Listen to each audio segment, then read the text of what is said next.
Hey, and welcome back to my office. Um, okay, in the last video, I showed you shots of pictures of rings and other things, and those are just to show you the kinds of things that I wear. I don't call it jewelry. I call it gear. When I was a kid, sometime around 12 or 13, I wanted to start wearing rock band t-shirts and heavy metal pins. I wanted to grow my hair out. There were certain hats that I wanted to wear, rings that I wanted to get. I wanted a skull ring really bad.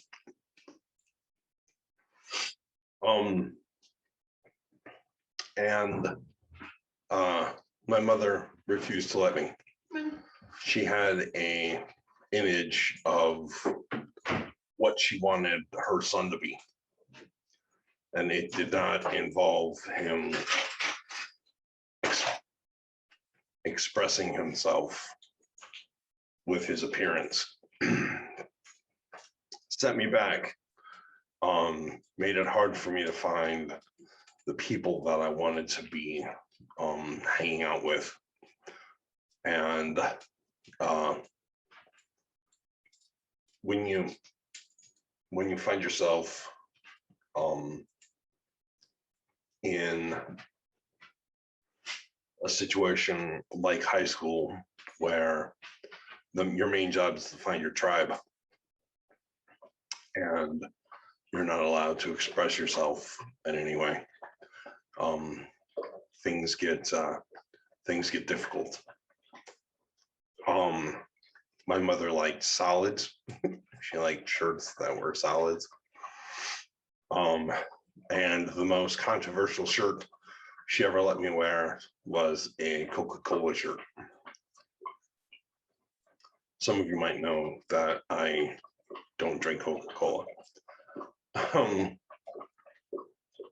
There was a time period where this was my freshman year, and I wore a nice white button up the front shirt, a black trench coat, and black pants and black shoes. I was involved in a group of violent kids at our school that in Teardrop Road I refer to as the high school Waynesville, the Waynesville High School Mafia. And we did violent jobs for people, people that were being messed with, picked on, bullied. We took care of that. The fights never lasted long. They were never drawn out. You would get hit again, kicked, and then we'd tell you, leave so-and-so alone, and we'd walk out. I had a gold pinky ring that I wore, but I looked respectable, so my mom had no problem with that. That lasted for about half a semester, and then it went, and then that went away, and that was the only time when I was ever allowed to really express myself, and it was a pretty negative way of expressing myself. Anyway, today we're gonna I'm gonna show you something from my office, Let me go find it.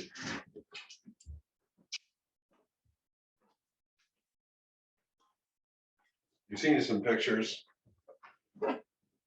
but I've never really focused on it. This is my skull and crossbones. It is a very thin steel, and you can see that where they welded it together, they didn't try to paint over it. It's got all the welding scars on it, which I think make it look even cooler. I bought it in that same store, Class and Trash, in the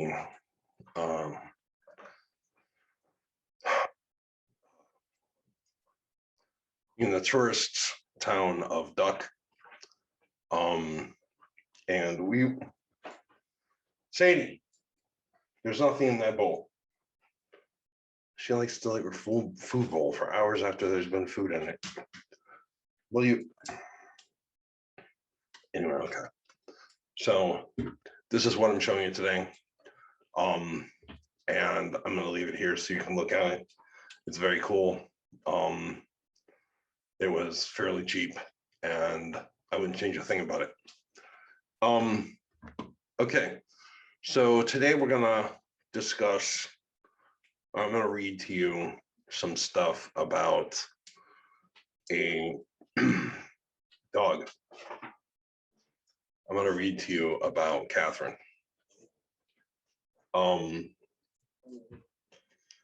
Catherine saved my life.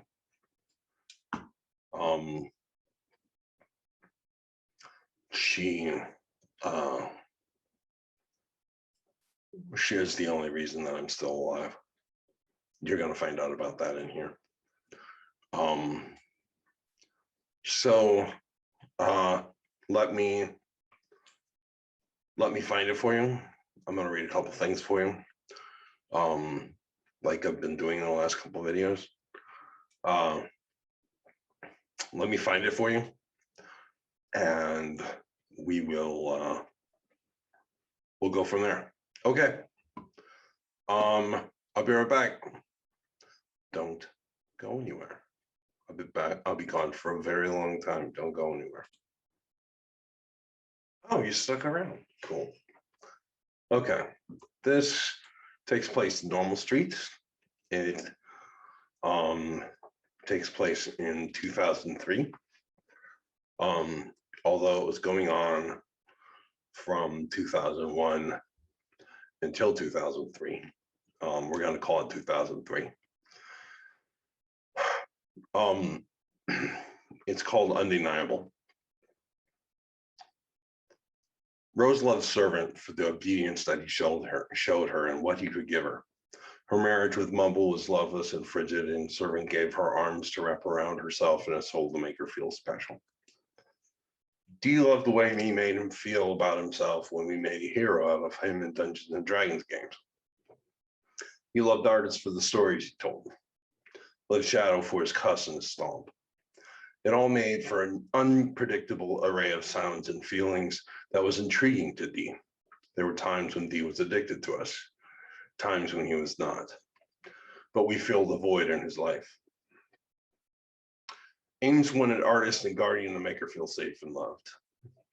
She wanted to be cared about, and she wanted a soul to pour herself into. Les needed a guardian, and she needed someone to beat on. She needed a servant to cower before her, and she needed to be made to feel important.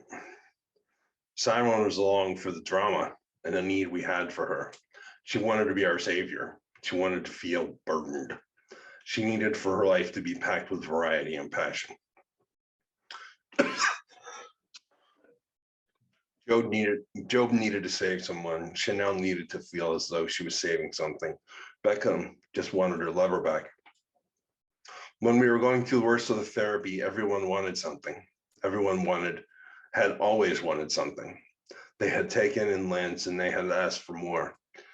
When you're bitter and looking for answers, for reasons to distrust someone, you can talk yourself into anything, and you just heard me do it.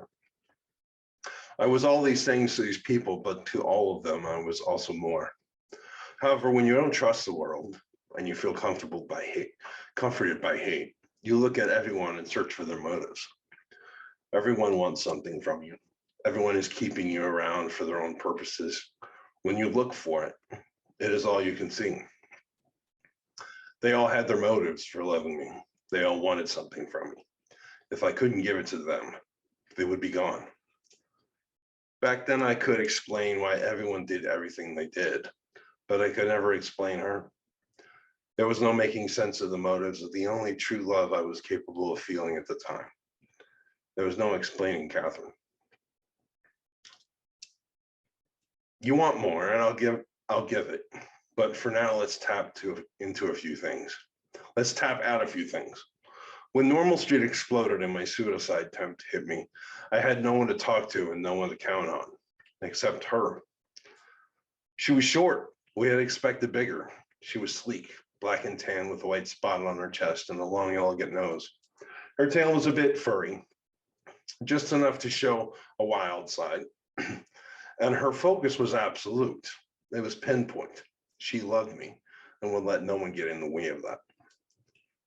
I ended up limping away from Normal Street. I could not take the two dogs that Becca and I had gotten while we lived there. I had nowhere to put them and no way to feed them, so Becca took them. At this point is when the trouble came. Catherine knew I was gone and she knew who to blame. She would not look at Becca. She would not let Becca touch her. She would not show any affection or any sign of care to Becca at all. This was Becca's fault, and Catherine knew it. She would only eat when Becca left the room. She would sit and stare at Becca from across the room with loathing in her eyes, never vicious, but always angry, with the one she blamed for my absence.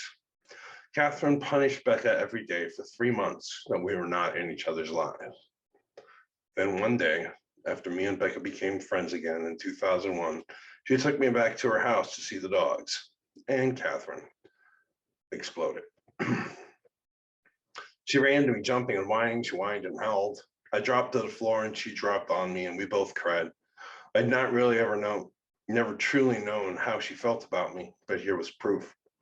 We had another dog who was glad to see me, but then he went to Becca. He wagged his tiny little tail and rubbed against her. Catherine was having none of that. She kissed me, she pawed at me, and I dropped on my back and wept as she celebrated our reunion. And she had no reason. You see that, right? There's no reason for this dog to love me. I had loved her as much as I could when I had her, and I had treated her like a princess, but had done nothing to deserve this. She had no reason to love me at all, but here it was. After our emotional meeting, I sat on the couch and pet Catherine for a long time. Then after I held her and pet her and talked to her and loved on her for about an hour, she walked over to Becca and kissed her. See, Becca had done her job. She brought Daddy back home. Now the healing could begin. Now Catherine could begin to forgive. She had been Guardian's only friend when Normal Street was blowing up. She had been the only one always there when it was all spinning out of control. She had jumped into my arms from the floor over and over again when I held a knife and prepared to cut. She had leapt into my lap over and over again, kissing my hand, the blade, my face. Her persistent love had saved my life that night. We'll get to that. But this was a pure soul filled with love for me. Every other soul in the world had a motive. They were all working an angle. Everyone really behind it all hated me, but this one animal did not. This one living being had no reason to love me, but was dedicated to me completely. Do you know what that does to a man that cannot feel love anymore? When he's telling himself that the world and everyone in it deserves to hate him on a wet nose, keeps bumping into him over and over again. Every week I went to therapy twice. Monday would rip me open and Becca would come pick me up. She'd take me to her house and straight into the waiting embrace of Catherine. One day of restless pain, and Wednesday I was back at therapy. Done a ride from Becca and back to the understanding and healing arms of the only thing I knew beyond a shadow of a doubt loved me. I asked her why all the time. Asked her when I pulled her in for a kiss and whispered to her, like I used to do, why me? Don't you know I'm trash? Don't you know I'm used up and beaten, broken and horrid? Don't you know I'm selfish and filled with hate? That I don't trust anybody and I don't deserve this? Can't you see that I don't deserve you? More head shaking and tail wagging, more kissing and rubbing. Everywhere I went, she looked at me. She followed me everywhere on those days. I would drop wailing and crying, holding the only thing I was sure loved me and begging it to stop. I wanted her love for me to end. Let me dry up and let me go into it all. I begged Catherine to just please let me die. Let me go. Just one time walk away from me when I come over. Just once snap at me. Give me anything to set me free from this love and let me walk off into the darkness with my hate and resolution. Every time I asked her not to love me, she answered with a kiss. Every time I told her I was scum and a monster, she answered with a cuddle. I kept begging,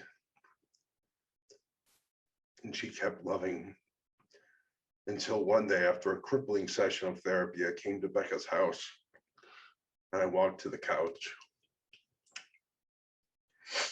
I dropped on my knees before her and she rushed to one end of the couch and dove for me. She dropped right in front of my face and she rolled over on her back.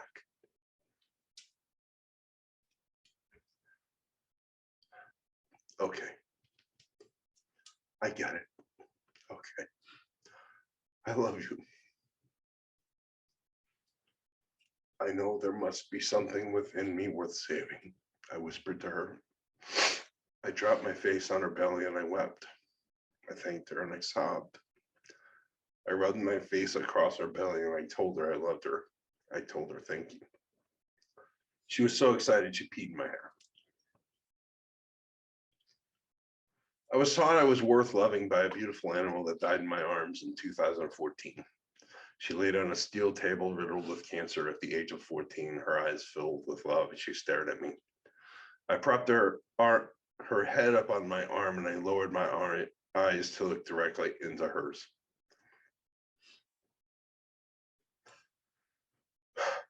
I love you, I said. Thank you for teaching me how to love myself. I will never forget you. And I'll be with you soon. She trembled once when I gave her the shot, and I sat there staring into her eyes, letting her see the one she loved more than anyone alive as she passed peacefully into darkness. They say she trembled because the solution was cold. If they caused her any pain, I would have slit the man's throat.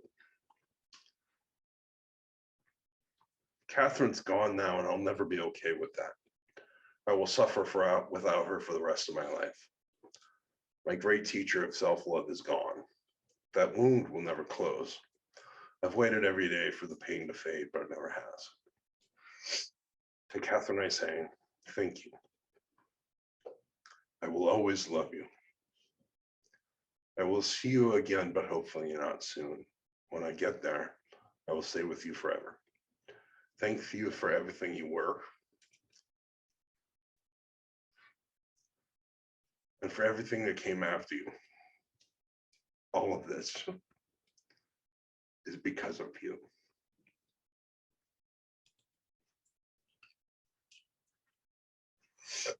All right. So, this episode is going to be pretty short. I'm going to read you something else from Normal Street. Takes place during Guardians War. I know you guys have heard a lot about Guardians War.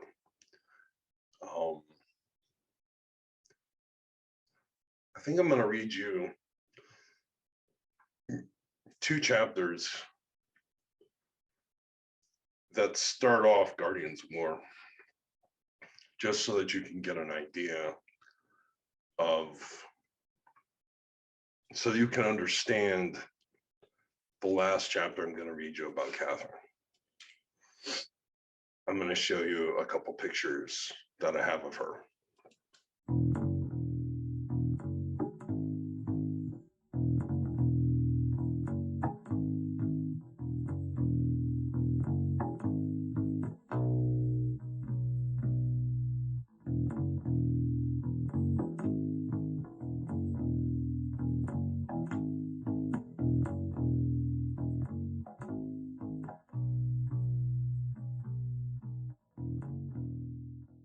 Yeah. Okay. So give me a minute. I'm totally fine. I'm not really overly emotional right now, and I'm not freaking out. I'm totally fine. That last reading had no effect on me. It's not like I need to go and have a drink and maybe smoke a cigarette and maybe have a hard cry or anything like that. I'll be right back. This won't take a second. You don't have to worry about sitting around. I'll be like right back this time. I promise. Yeah, I told you I'd be right back. No reason to get up and get anything. Okay. What I'm going to read you right now is the defining moment of my life. The most important thing that I ever did that broke and caused me to lose everything in my life. After this, a series of events that are detailed in Normal Street, laid out. Those details and those posts, those chapters of my book we call Guardians War.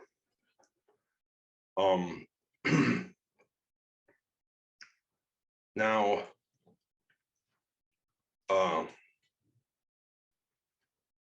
there's no regrets. I don't regret any moment of what happened in Guardians War, except its outcome. Afterwards, I had lost my soulmate. Me and Becca found a way back to each other, but I lost my soulmate. I was homeless. I had to drop out of college. I couldn't feed myself. I'd lost my job. If it wasn't for the concern and caring of a friend of mine, I would have lost it all. And the fact that at the end of Guardians War, Becca makes me give her a promise before she leaves. And her promise is that I continue to go to therapy. So this is the beginning of what is called Guardians War. In order to understand Catherine, you have to understand this. I'm gonna read all of Guardians War to you because it's insane. It would take forever. And that's something I want you to be able to read yourself. It's in the book Normal Street. Every video I've released this season has said the aftermath of Guardians War. This is the beginning of it. Yeah, so I'm gonna get started. This one is called Denver. It happened in 2000. That Christmas, we went to her parents' house in Virginia. Her mother greeted me at the door and pulled me into a tight embrace. Said it was good to see me, beckoned me to come inside, where I found Bliss, who ran to me and gave me a great big hug. She said how she missed me, and I walked to greet Vigil. He shook my hand and welcomed me to their house. Plan had gotten married, and they showed up a little later. I had not known Plan very well, so we spent the holiday talking and getting to know each other. Her husband was a bit off, but a good guy. That year, there were so many presents. We had to take a break halfway through opening them to eat lunch. Everyone had gone overboard in the present buying department, and we laughed while we opened them, and Took so many pictures. Hymnal liked to buy the girls matching gifts, the same item, only slightly different, the same hat of different colors, say. Well, that Christmas they all did get hats.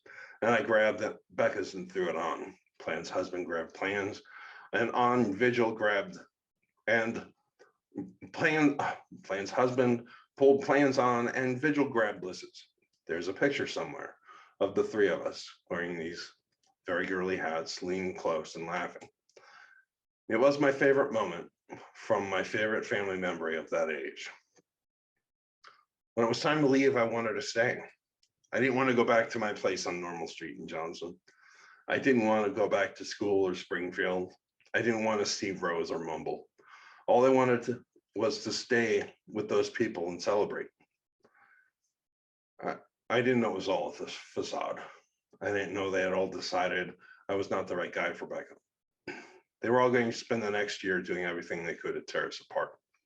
I thought that I had a family, finally devoid of drama and backstabbing, that could love me and care for me. I thought I'd find a home. Me and Becca were together a lot. We'd broken up like 2 years before. We had slowly made it back to each other. That was our first breakup. Guardians War started our second. Me and Becca were together a lot. We spent all of our time together. We started telling each other that we loved one another. We started having fun again.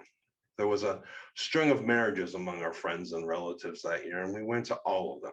We danced, we laughed, we played. We were in love again. It was good. And things were getting strong. In therapy, things were heating up. I was getting memories back, and they were hard to live with. I was having dark days and missing school, but for the most part, things were improving. I was learning to communicate. I was learning to talk about my emotions in a healthier way. I was starting to get on my feet. That spring, we went into her Dodge Neon and drove across Missouri, Kansas, and into Colorado to visit her aunts and uncle in Denver. Aunt Paintbrush met me at the door and hugged me. She was a short, beautiful woman with a great laugh and a perfect smile. She had a husband, we'll call him Uncle Sway, who I looked at and instantly knew was one of the coolest people I had ever met. Sway had a kind of strut to him, but it didn't look like he was trying. It was like everything he did was planned without him planning. Everything he said was funny or thoughtful. Every move he made was easy and graceful. He had a way of drawing me out of myself, and I loved him instantly. And I wanted to know everything about him. Paintbrush had found a Matisse exhibit was in town, and she was an artist. She was a fucking good one at that. And she wanted to take her graphic designer niece to a museum to see the show. I was never a Matisse guy, but this show was awesome. Every museum I'd ever been in with my family, I'd been rushed along. I was never able to take my time and look around at the magnificent things on display. For the first time, I was able to stop and listen to the headphones with the information playing and explore an art museum. I learned, I laughed, we talked, and Paintbrush turned out to be one of the most beautiful people I had ever met. She laughed at everything. She had class. It was an easy kind of grace that made her cool, made her interesting, and it made her everything around her light up. It was as if she brought light to the world around her, and in her presence, I glowed. When we got back to the museum, we walked to the house to find Sway had gotten steaks to grill. He had mentioned in passing he might pick some up. I was not ready for what he grabbed. Each steak was 2 inches thick. I didn't even know milk meat could do that. He slapped them on the grill, then dropped them on a plate in front of me. I bit into it and finally knew what a steak was supposed to taste like. From that day to this, every steak I eat, I weigh on the scale of what I ate that day. It's the Twain mark for the depth of a good piece of meat. We drove out there after a week was out. I looked at Becca's face and I saw it. I saw what I had not seen in years. We were driving out of the mountains where sunlight is unpredictable and a hill will slip down to the ground. And from the past will come a ray of light. We were in one of those unpredictable moments. I looked at her, the sunlight hit her face. I saw life there. I saw my life, my future. I saw the possibilities for us to make it. We had control of our lives now. We could move in together if we wanted to. We could get counseling and work out everything that had come before. We could make it work this time. Guardian felt his heart warm. Shadow was in love again. Artist was caught up in the glints of brown light rolling through her hair and spreading across her face. Servant smiled. After Rose had married Hound, Servant had felt as if he was free. Rose had a man who could take care of her. She had a man who was warm and caring. She did not need Servant anymore. Maybe now he could reach out and take something he wanted. Maybe now things would be okay. Somewhere on the road between Colorado and Missouri, I decided to propose. I had the ring. I hated it, but I could get a new one. No one would rush us to get married this time. There was no clock, no timeline. There was no one telling us this dress, this ring, this church. We could do it ourselves, which meant I could ask her to marry me using the ring I had, but not actually have the wedding until I replaced it with a ring I loved. I closed my eyes as the night grabbed me, and I pictured the ring and where it was. I knew it was in reach of my bed. I pulled it out every few nights to look at it and to remember what it looked like on her finger. Now I could see it again. Who knows? After everything we'd gone through, maybe I would love the way it sat her finger. Maybe that ring was our destiny all along. It just needed to be earned a little before we could build a life around it. When we got into the Missouri, I hadn't figured out the proposal yet. We'd be in Springfield, so it needed to be something romantic in that city. We had so many bad memories of that city. I had not yet figured out where I was going to do it or how, so I mentioned stopping in Waynesville first. It was Saturday night. We spent the night at a grandparents' house. We spend all day in Waynesville with our families, and I have time to figure out the details. Sunday night we go home, and I would drop the question on her. I decided I would drop on both knees, and then I would beg. We got to Waynesville and stayed with the grandparents. I tricked myself into thinking that they had accepted me as well. They treated me with kindness, and I didn't see in their eyes that they were only putting up with me because they had no choice. It looked to me as if they had set all the pain behind them, and we were fine. The next day, we played all day. We visited Rose, we visited friends, we played with the girls for a while, then we went to a movie. The girls are Mumble's stepdaughters. We watched the Disney movie El Dorado, City of Gold, mythical, unattainable, not real.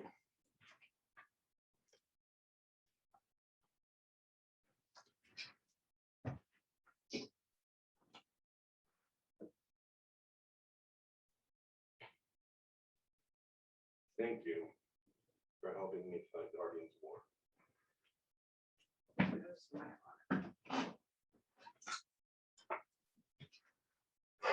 We headed out of town and I figured out how I was going to propose. I decided I would walk her on the campus, take her to the elephant tree. You guys will learn all about the elephant tree later. Stand her in front of it, ask her if she remembers what we saw, remind her of the magic we had seen in the mundane, back when we were still planning my college, before the corruptor and Sapphire, before the cowarding Grant and Grants, when tragedy of the outcast was never going to be, and we had everything in our hands. I was going to get in front of that tree and I was going to drop to both knees and ask her to marry me. We just needed to say goodbye to the girls first. Just needed a quick stop by Mumble's house on our way out of town. We walked into the back door to the kitchen.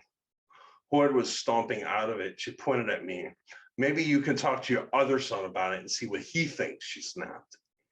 I looked at Mumble and I saw that he sat at the kitchen table with his fingers kneading into his forehead, and he stared, lost and traumatized by some phantom thought, some horrible reality. What's going on, Dad? I asked. It's not my dad. He's my stepfather. My real dad was a man named Bramble that I never got to spend my life with, but I'm fiercely proud to be his son. And though I call this man Dad in this chapter, because it's the reality that I know, he was not my dad. My dad was Bramble. What's going on, Dad? I asked. I reflexively squeezed Becca's hand too tight.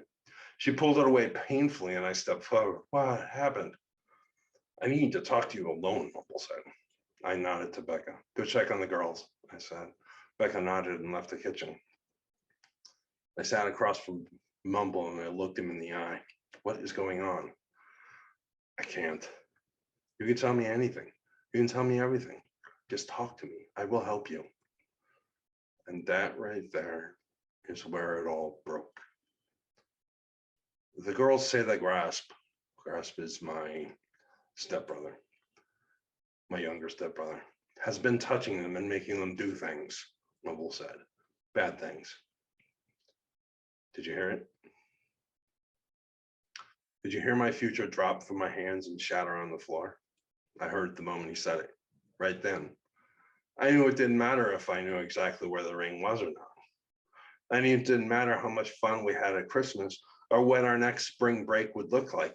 I knew as soon as he said it, those words, I was done.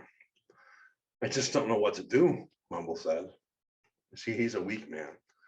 I know you see it too. He's weak, far too weak to take this sort of action. A legendary question came to the front of my mind as everything began to burn. When the game is on the line, do you want the ball? Do you want to have the entire game in your hands, or do you secretly hope the quarterback throws it to the other guy? Guardian wanted this ball. He stepped forward and grabbed Mumble's hands across the table. Mumble looked up, shaking his head. I don't know what to do. You do nothing, Mumble. I will take care of it, Guardian said.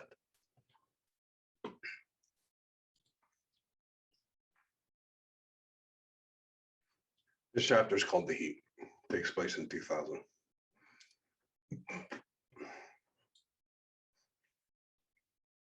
It's a great movie out there with legendary actors called Heat.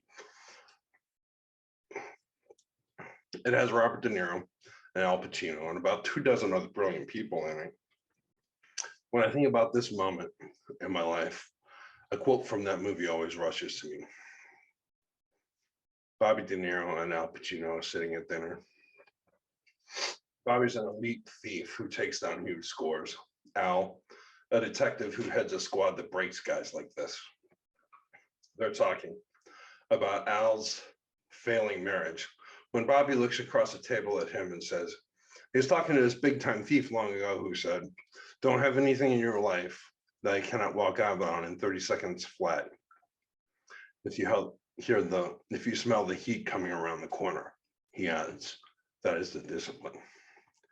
He looks at Al and says, so if you live like that and you chase guys like me, then how are you supposed to do your job and have a wife?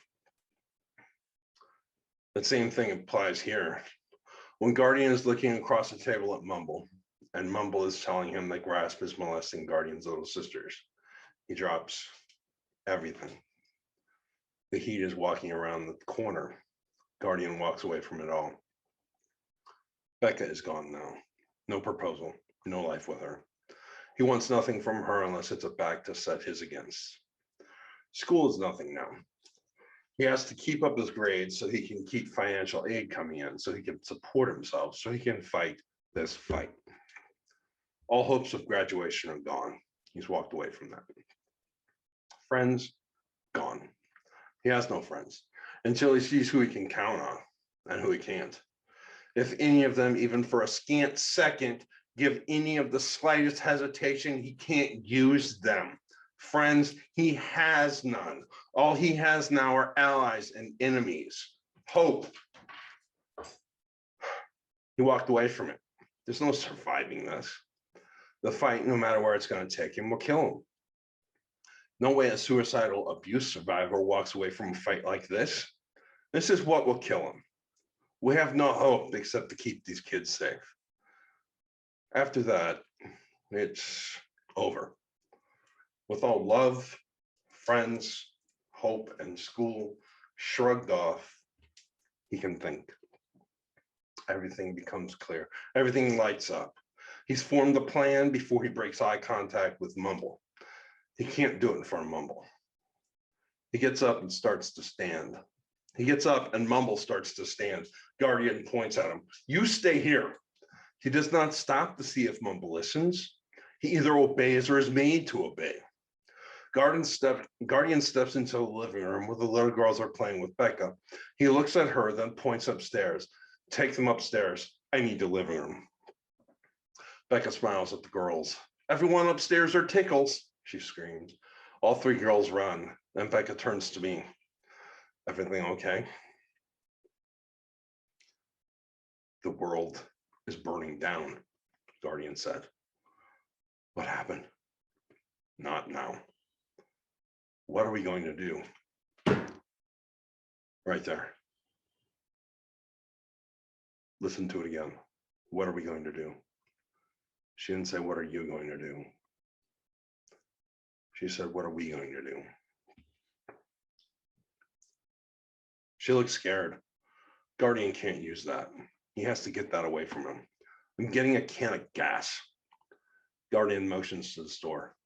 Go. Don't come down, no matter what you hear. Becca looks at him for a second. And she knows. She knows that whatever this is, it's going to destroy her life. This is beyond bad. This is war. She can read the man she loves, and she sees blood in his eyes. She sees death in his clenched jaw. This is her point. This is her chance. Her jumping out moment. This is the first one, but there will be many of these, and she lets them all. She lets them all go by. For Guardian has fought many battles, some real, some imagined. He's fought for his life and he's fought for the life of others. He's had allies and fighting partners, but Guardian has never seen anything like Becca Lynch. He's never seen a warrior like her. She will never walk away. She will never flinch. When she looks in his eyes and sees the face of rage, she embraces it immediately. She can breathe the lightning and she can drink the rain. Those are quotes from a poem I'm going to put in the comments. Guardian grabbed the phone. He dialed 411. Now, back in the day, if you didn't have a number, you picked up your phone and you dialed 411. They asked you were looking for, and when you told them, they gave you the phone number. I asked for Lakeland Hospital. I was looking for an ally. I was looking for a warrior. Guardian saw kids in trouble, and the first thing that came to him was House. House was a friend from Pizza Hut, big guy, kind, New Yorker. Anyway, now he's a caregiver at Lakeland, a hospital for deserved or displaced children, and Guardian calls hoping he's there. When he gets him, Guardian says, House, I have a big problem. If I can help, I will. I was just told that my brother is molesting my little sisters. How old is he? 18. Oh, well, I'm in a bit of a tight spot here, Jesse. I have to balance being a friend that wants to help you with your brother and a professional who's a mandatory reporter. And House, listen to me. I don't need a friend right now, Guardian said. I need a phone number. Give me the number for a child abuse hotline and get out of my way. Absolutely, brother. You got a pen? No, give it to me anyway. House rattled off the number. Call me tomorrow, House said. Yeah, you're doing the right thing. I know. This is a righteous act, he said. Then he hung up and got out of Guardian's way. Guardian looked up to see Becca walking down the stairs. He glared at her. Baby, I want you to leave this room, Becca said. You got to make that phone call somewhere else. We can hear everything you're saying down here. Keep those girls busy and tell them I love them. I will protect them with everything I have, Guardian said. Are you okay? Becca said. I can't think of anything that matters less than that right now, Guardian said. He went next door with the phone number he had memorized, and he knocked on the door. Uncle Ball lived there, and Guardian could see he was awake. Uncle Ball answered, and Guardian shoved his way into his house. Hello? Uncle Ball said. Can I help you? Give me your phone. I have to make a call, Guardian said. Uncle Ball looked at him sarcastically, and Guardian knew why. He knew he was being wrong. He was being rude. He could not have cared less. At this point, nothing mattered less than Uncle Ball's feelings. Not one thing. Uncle Ball gave him the phone, and Guardian looked at him, staring until he walked out of the room, and Guardian made the call. The hotline asked a lot of details. Guardian answered them all. They had a lot of pedigree questions. Whose stepson was whose, and what girl belonged to what wife. Once the family tree was in place, they started to ask what they could and get the answers they needed. After a while, the operator said, okay, I have a few calls I have to make, and then someone will call you back. Can you stay by the phone? Yes. Can you give me the number? Ball, number, Guardian said. Uncle Ball gave his number, and Guardian repeated it. Then he hung up. Guardian went into the living room to wait. I'm here until that phone rings, Guardian said. No one touches that phone. Uncle Ball looked as if he'd been shot in the chest. He was white as a sheet and sweating. He looked at Guardian and shook his head. I didn't know, he said. How could I know? Know what? Guardian said. With dawning horror, he was coming to realize this was not the first time Uncle Ball had heard a story like this one about Grasp. When they call back, can you tell him to come talk to Little Man and Dewdrop too? He said. The kids have been telling me these kind of stories for years. I just told them to stop lying about their cousin. That was the moment Guardian seared away all his love for that man. From that moment to this one, Guardian sees that man as a dumpster. Guardian walked out of the house and got halfway back to Mumbles when Horrid met him in the street. Horrid is my stepmother. She's my stepsister's mother. I called her Horrid. That's Horrid. I don't want you to get that mistake at all. She earned that name every day that I met her. She said, so when you're done kicking this asshole's ass, I'm going to get in a few good ones. Those are my babies. No one hurts my babies, she said. Mumble was walking to join us when Guardian spoke. I called the authorities. The cops are on their way to pick up Grasp from work. You should expect officers to come by and talk to the girls later. What? Horrid said. From her tone, from her face, Guardian already knew what she was thinking. And at that moment, he seared away every last bit of respect he held for her. He left her behind him, a flaming dumpster of a human being. I called the cops, Guardian said. Mumble ran his fingers across his bald head and walked away. No. I didn't want this, Horace said. This is not how I wanted this handled. Kick his ass or something, but he is going to prison. That is where he belongs, Guardian said. Do not talk to him about this or the girls.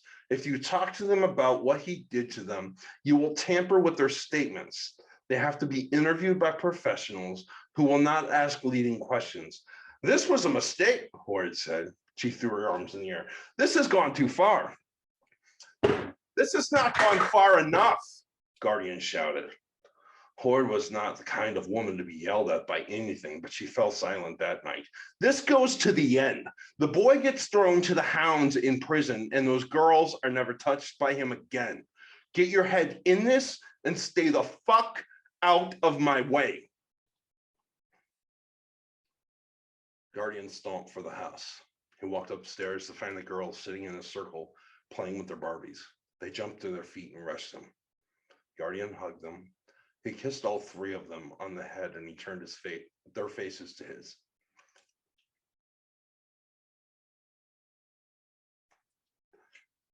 I love you. then I will never let anyone hurt you.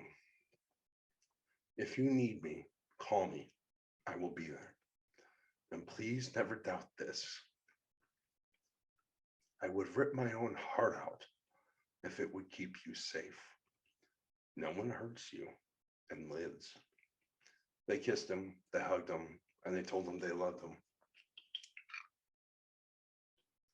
Guardian nodded to Becca and walked away. She followed close behind him.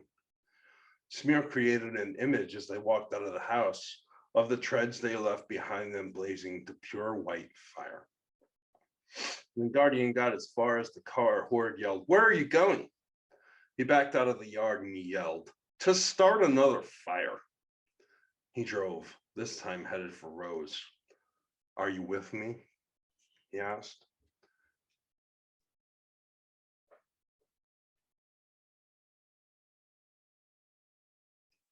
"Till the end," Becca said. When he got as far as Rose's house, she was not there, so we waited. She had been at church. When she and Hone came home, they found us in the kitchen. "The world is burning," Guardian said. She smiled and said her personal encounter. "Give your mother a hug. Nothing's on fire." She headed towards him with open arms. "No hugs." And she stopped. "Mumble told me tonight that the girls are saying that Grass was touching him and making them do things to him." "Oh, great. This again," Rose said. Fire, rage, hate, so much hate. "What do you mean, this again?" Guardian screamed. "The girls are lying trash. Little Man and Dewdrop said the same thing about Grasp a few years ago. It's nothing." "What the fuck are you talking about?" "Do you hear it? The anger, the cursing? Do you see the fire in the eyes? Do you hear a scream in the flow? You've seen a fire starter like this one before. We've seen this fist in the air. We've heard the howl of the rebel. Here it is again. Rage unfettered. Hate for the world in his chest as he braves to the sky. This should be Shadow. But it is not. This sort of disregard, this level of rage is housed only in the soul of our middle finger to the world. But this rebel's not Shadow. This unbridled hate does not belong to a teenager who stinks of gasoline. This hate, this rage is righteous, is born of a need to push back.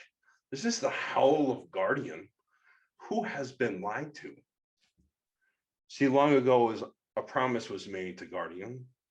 Rose had just come from court trying to get Char thrown in prison for molesting Les, and she was furious to find his entire family sitting with him in court, his family backing his sin. She swore to us that day that if we ever molested a child, she would call the cops herself. She swore she'd be our worst enemy. Guardian had not come here to argue with Rose. He did not refuse the hug out of anger. He refused the hug because he was filled with the same indignation he expected in her. "This will go away. It always does," Rose says. "It's not going away. I called the cops on him. They're bringing him in for questioning right now," Guardian said. "You did what?" Rose shouted. "What you should have done years ago, it seems," Guardian said. "You had no right." Rose stabbed the finger at you. "How dare you?" Guardian said. "You promised." "Real smart, Jesse," Hone said. "Shut the fuck up, Hone." That was Shadow, right? Surely our reserve knight, our warrior dedicated to honor and steadfastness, would never have said those words. "Don't use that language in this house. You say sorry," Rose said. "I'll apologize when you apologize to your nephew and niece." Guardian turned to Hone and pointed a finger. "You're better than this. You know better." And Guardian saw it did. Then Hone did know. Hone knew this was wrong. Knew he wanted to be on Guardian's side of this fight. He knew that he was going to have to back Rose in this or divorce her. No way she would stay married to him if he damned her son. No way she would love him anymore unless he defended her baby. Hone looked Guardian in the eye, and the man broke. Guardian turned to Rose. They're coming for him, Rose, and I am helping him. I'm going to send him straight to a prison cellmate. That had to have been Shadow, but it wasn't. This was not the face of an angsty teenager. This was him. This was our honorable champion, made rebellious and hateful. This was the death of Guardian and the rise of a new thing that would take his shape and howl for a year. A night of fire filled with rage, attacking everything. In that moment of pure betrayal, Becca lost Guardian. When Rose said those accusations had been said before, and it would go away, Guardian widened his hate. He was fighting everyone now. He was fighting Grasp and Horde. He was fighting Mumble and Bald. He had within his swing Rose and Becca, Becca's family, and his entire life. Guardian could only see those three sets of eyes and the faces of Dewdrop and Little Man. They were his focus now. They were all that mattered. He would burn the rest of the world to ash. If he could not trust Rose, he could not trust anyone. All right. So, let's talk about Catherine again, because that's why we're here tonight. We're here to talk about Catherine. So this actually happens during Guardians War. It's months after he made the phone call. Has to fight his mother every weekend. Horde's getting more Horde. School's getting more challenging. He's losing everywhere in his home life, and every time he comes against them, he wins. Every argument that comes up during this time with his mom, he ends up winning. Every time he comes up against Uncle Ball, he ends up winning. Every time he comes up against Horde, he ends up winning. And after every victory, every weekend, he goes home and he loses every battle that he fights in his home life, in his daily life. He can't hold anything together, and it's all coming apart.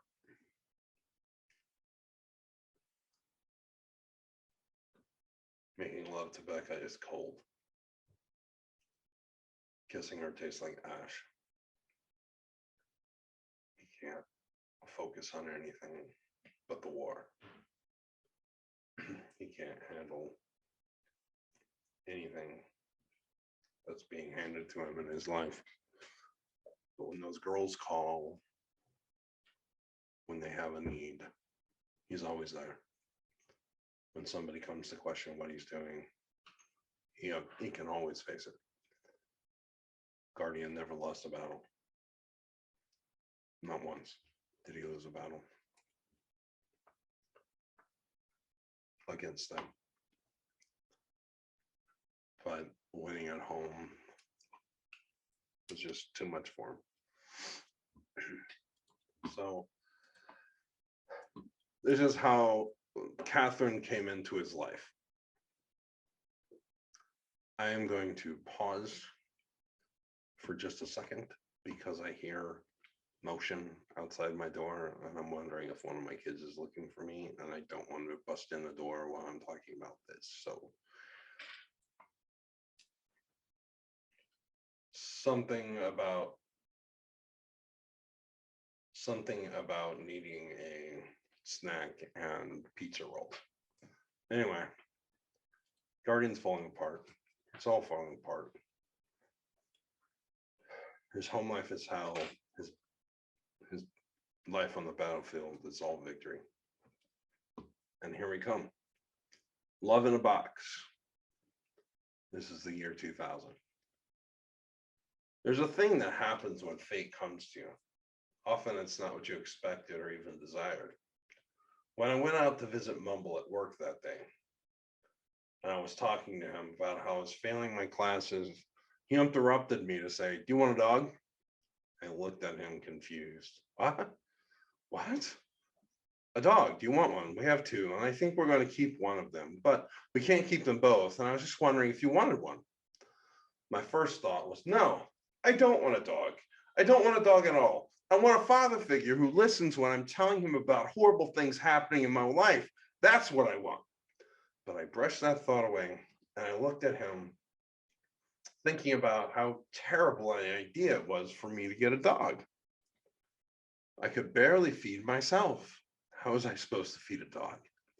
Then vet bills and all the other costs. How could I begin to train a dog with my odd hours in school? The big one, though, was what happens when I kill myself? Who will take the dog? Will Becca keep it or will it go to the pound? I opened my mouth to say any or none of those things.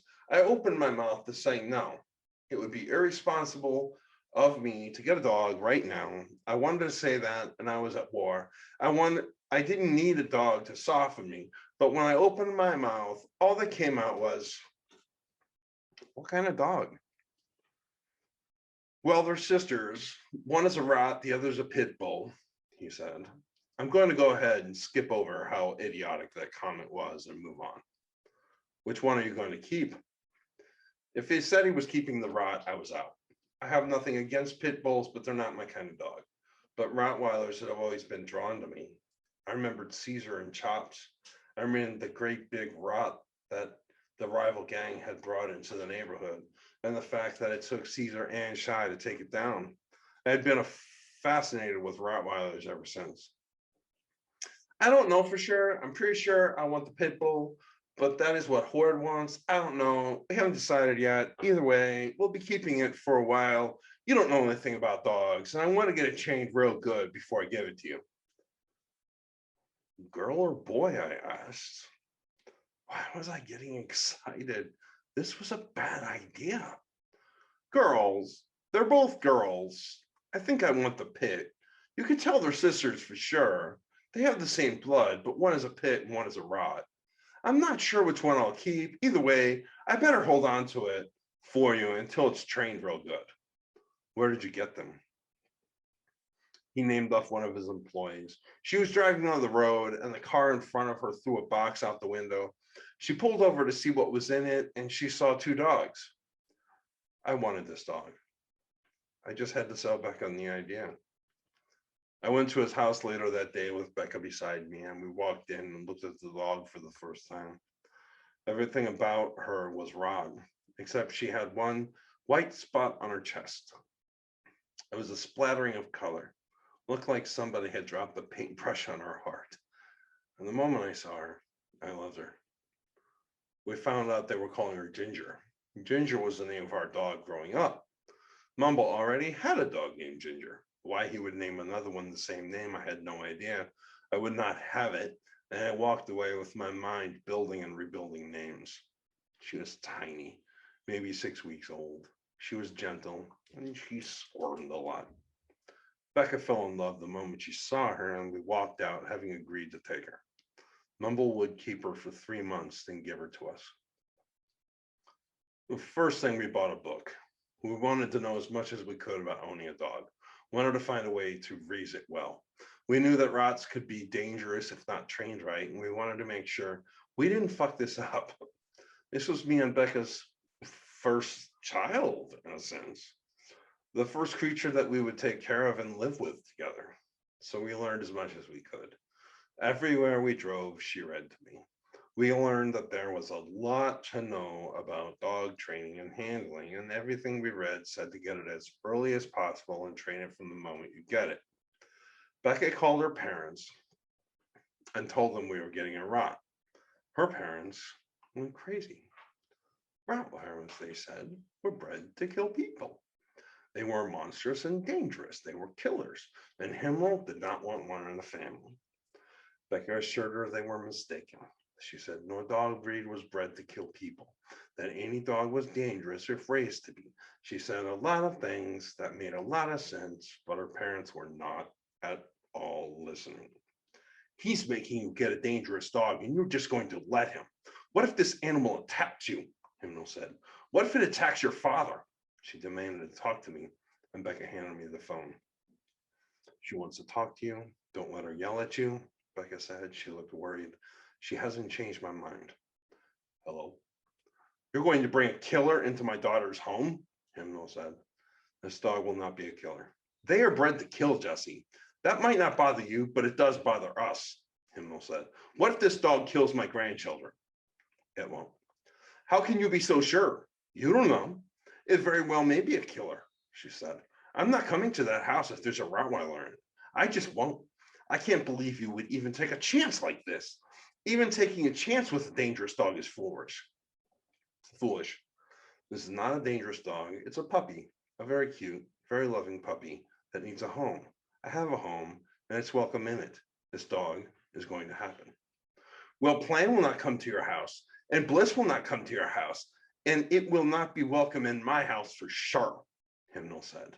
You just want to divide this family, don't you? Hymnal, rats are not dangerous. One day you're going to feel really foolish for this conversation, I said. I'm handing you back to Becca now. He is not forcing me to do anything. I want this dog too. No, I don't want to look at other dogs. This is our dog. I gotta go, Becca said. Plan did call a little while later. She called to inform us that if we got this dog, she would never come to our house. She would never let her children anywhere near it. She said I was being reckless. She begged Becca not to let me get Catherine, and she told Becca not to let me run her life. That's a major myth. You know, there's Zeus and all the things he's done with all the women he's been with. And there's Apollo and riding the chariot across the sky, the chariot being a sun. There's Minerva, and you crack Zeus's head open, and out she comes, full grown. They threw Hephaestus down and broke his legs and fucked him up, and he was crippled for the rest of his life. The most gorgeous thing that had ever been born, Aphrodite decided to marry this cripple. There's a lot of myths. We can talk about Loki. Everybody is talking about Loki. Thor. Did you know that Thor had 2 goats that pulled his chariot across the sky while he was thundering? And that he would go to people's houses, and if they would let him stay with them for the night, if they would host him for the night, he would slaughter his goats and feed them to them and tell them, don't bite the bones, don't mess with the bones need to be pristine. And then the bones would become the goats, and by the morning he was riding again. Did you know that about Thor? Not many people know about Thor and his goats. There's a lot of myths out there. One of the great myths, one of the ones you haven't heard about yet, that hangs through the air of the house and everywhere we go, is that I control Becca, and she does everything that I say. That's one of the great myths of the world. In actuality, there's a phrase that Becca likes to say. She has to say it way too many times because I'm way out of control. You might not know that I'm way out of control, but if you've seen any of the videos leading up to this, you can imagine what it's like to live with me. I'll say something that sounds perfectly reasonable at the time. I'll explain something to her. I'll tell her how I feel about something, and her response will be, we're not going to do that. It's a myth that I control everything that Becca does. And in actuality, she keeps me from riding off the rails. Have you ever seen a train right off the rails. It's going too fast, takes too sharp of a turn. It tips, and everything behind it flies off the rails. They're all tied together. They're all solid objects. They crush everything. It rips everything before it, everything after it, right off the rails, and destroys everything around it. Living with somebody with DID can very easily end up like that. This idea leads to this idea. Well, this guy has this idea, and this guy has this idea in the middle of this guy taking care of this idea. And everything goes absolutely crazy. And before you know it, you're way off the rails. Becca keeps me on the rails. So imagine a train way beyond speeds it should never go to, going around a corner. The momentum will not let the wheels hold on to the rails. And maybe you're talking about in a city, maybe you're talking about in the middle of the wilderness. I'm gonna let you pick, but everything is instantly destroyed. That's what it's like having DID. You've got this train, it's got all these different cars. Every different car is its own altar. And when things get out of control, when things go off the rails, every altar is a force of destruction.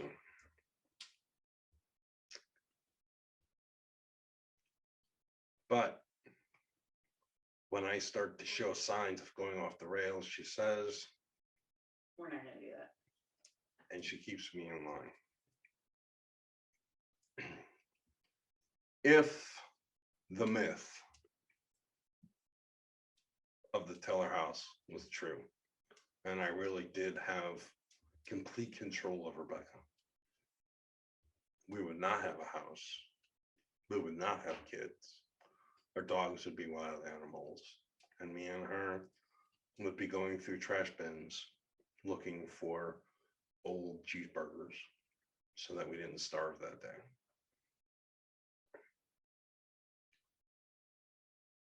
But she would still be with me. If things did go off the rails and we did lose everything, she would still be with me. Because she doesn't know how to quit me. Anyway, let's get past the myth, the trains, the destruction. Let's get past my wife looking at me and saying, We're not gonna do that. and let's get back to the story. We told Mumble to call her Catherine. Said we would call her Catherine Czar Teller. If she's on the other side of the room and I want her to come to me, I'm going to call her by the name she knows, not waste my time yelling something she doesn't answer to, Mumble said. We've been reading this book and it says that you can change a dog's name pretty late in its life and it will take to the new name, I said. Well, you read your book and let it tell you what to do with your dog. I'll love mine and we'll see what happens, he said. 1 more month and this dog is going to be yours. Until then, it lives in my house and it'll be called whatever I want to call it. Guardian looked at the dog. Since hearing the possibility of getting a rot, he'd been focused on the dog. He'd been sleeping. He'd been eating better. He was not so filled with rage all the time. He was actually laughing again. But when he thought of Mumble holding his dog hostage to train it in some special way that Guardian somehow couldn't, he did get enraged. Guardian looked at Mumble, then he looked at the dog sitting in Becca's lap. He snapped his fingers. Catherine, he said. Catherine, come see Daddy. Catherine looked up at him. He clapped his hands on his legs and he smiled. Come here, Catherine. She jumped out of Becca's lap and ran. Her ears flopped, and her tiny legs were clumsy, but she came. Guardian picked her up and looked at Mumble. Please call my dog by her name. Her name is Catherine. Waiting for Catherine was like waiting for life to start. Guardian thought about her all the time. He sorted out in his mind the things he would do with her, designing the kind of dog he wanted her to be. He bought her entire setup. Her food bowl, her water bowl, her collar, her bed, her crate. He bought it all weeks before she came home, and he would do things with her too. He went down to Waynesville every weekend. He took her on car rides to get her used to being on the road. He took her for walks.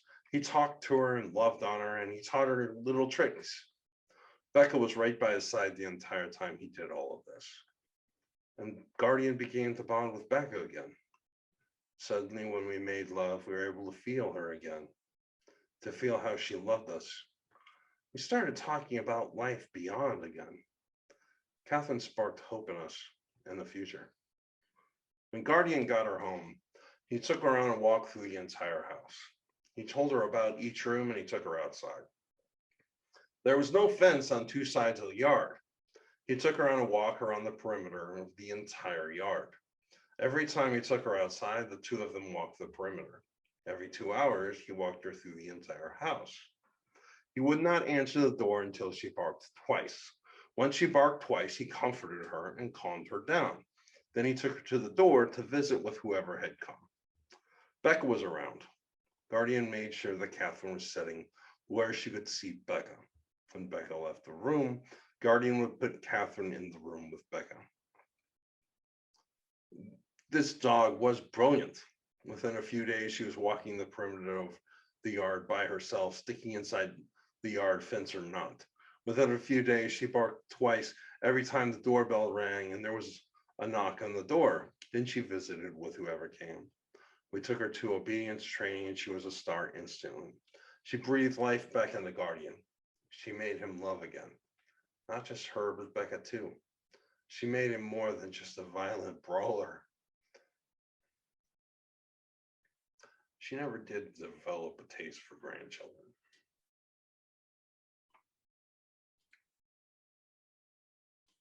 Okay.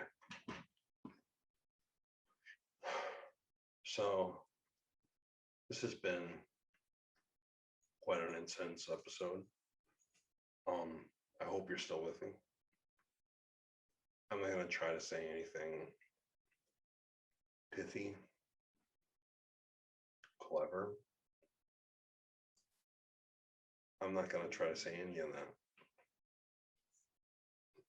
The rest of the night is going to be about me trying to put myself together after doing this episode. Tomorrow, me and my wife, early in the day, are going to have to edit this thing. And then we're going to put this out. I will tell you that I have a blog blast going on right now. We're quite a bit into it. It'll go for the rest of tonight and deep into tomorrow.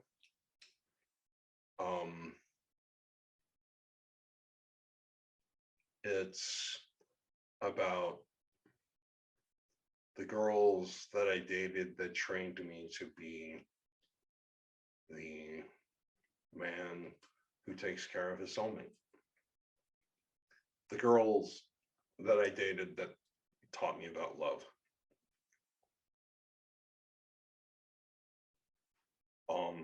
It's been going since noon yesterday. It's still going tonight. I'm releasing a blog every 2 hours and 15 minutes. I'll put the link in the comments below. So let's see, in the comments below, I'm going to link Guardian's War. I'm going to link the poem that Becca wrote. I'll probably just have her write out the poem that she wrote, where she talks about breathing the lightning and drinking the rain. And I'm going to put a link to the